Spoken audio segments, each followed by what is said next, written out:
Hello everybody and welcome back to another Minecraft update video. Today's snapshot is 1411a and I have some exciting news for you. We have a new mob in the game. It is called the Endermite. This is its spawn egg right here. If we spawn in and have a look at it, you will see it is basically a purple silverfish with some particle effects around it. Now you can see here, first of all, it doesn't move, and also the Endermen are aggressive towards it. So if I spawn this in, you'll see they'll track the Endermite down and then they'll go in and attack it. Now these things will also attack the player, so if we go into game mode 0 and we place one of these things down, you'll see it'll move towards me and attack me. There we go. Took it a second, and it attacks for 1 heart of damage. And now that it is tracking me, it appears that these Endermen aren't going to attack it, which is unusual behaviour. That was not what was happening earlier.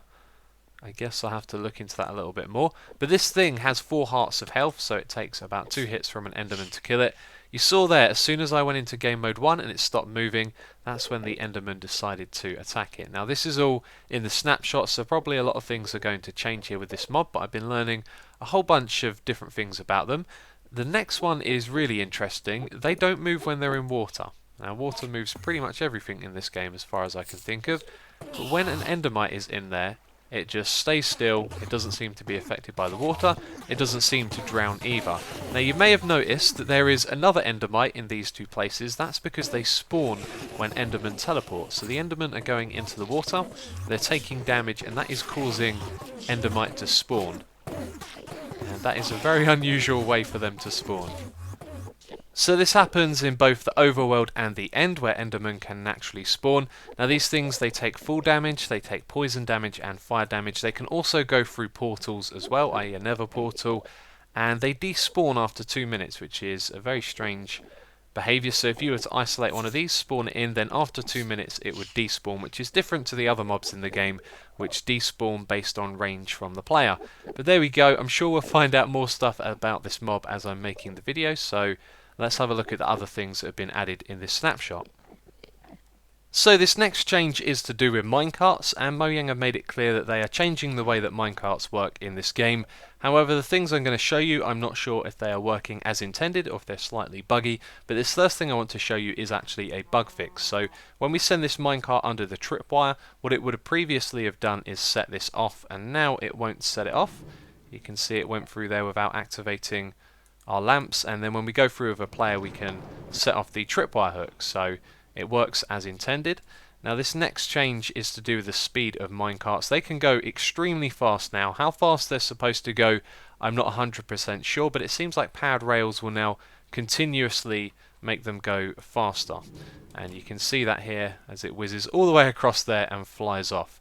Now you saw it went across this diagonal track like this. They seem to be able to do that when travelling at high speeds, but if we remove some of those tracks and send another minecart on its way, and then you see it derails at that angle and it went back onto the track as well. So I'm not sure what's intended there, but they can derail when going around corners. However, it seems if you were to do it like this, then they would stay on the track, and so you can make your corner wider and have the minecart go around it. So I don't know if you saw, but the first time it went over, it stayed on the track when it got to this bit here. Now this also makes minecarts behave a little bit different. Let's send it down this track.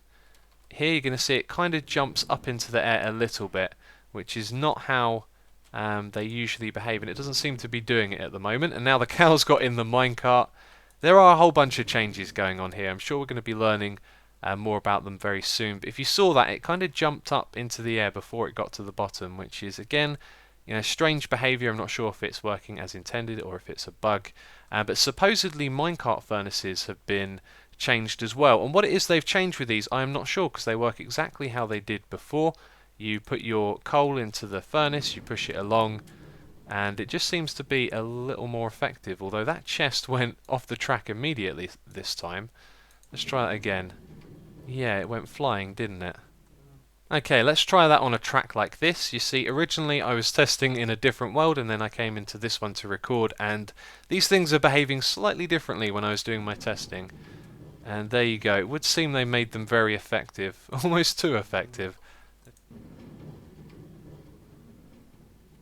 There is a new addition to the F3 screen. When you look at a block, you will see some more information about it on the right hand side. Now this works particularly well with redstone. You can see here it tells you what directions the redstone actually connects to. So you can see there, this is south and west, these two sides, and it will tell you the power of the redstone as well, which is interesting. And I'm sure there'll be more features for different types of things coming soon. Now this works on all kinds of blocks. It doesn't work on entities though, so it's just a feature for blocks at the moment.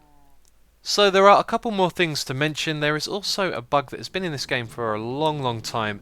When you have a minecart that leaves a track, sometimes the minecart kind of derps into the block, it goes dark and it falls inside the block it lands on. That is another bug there that has been fixed. There's also been some changes to the general mob AI. What exactly they are, I don't know. I've been struggling to try and find them out, but I'm sure we will find out all about that in the coming weeks. And yes, there were no command block features added to this snapshot. So that is it for this video. If you have enjoyed it, please do leave a like. It will always be appreciated. But thanks for watching, and I will catch you next time.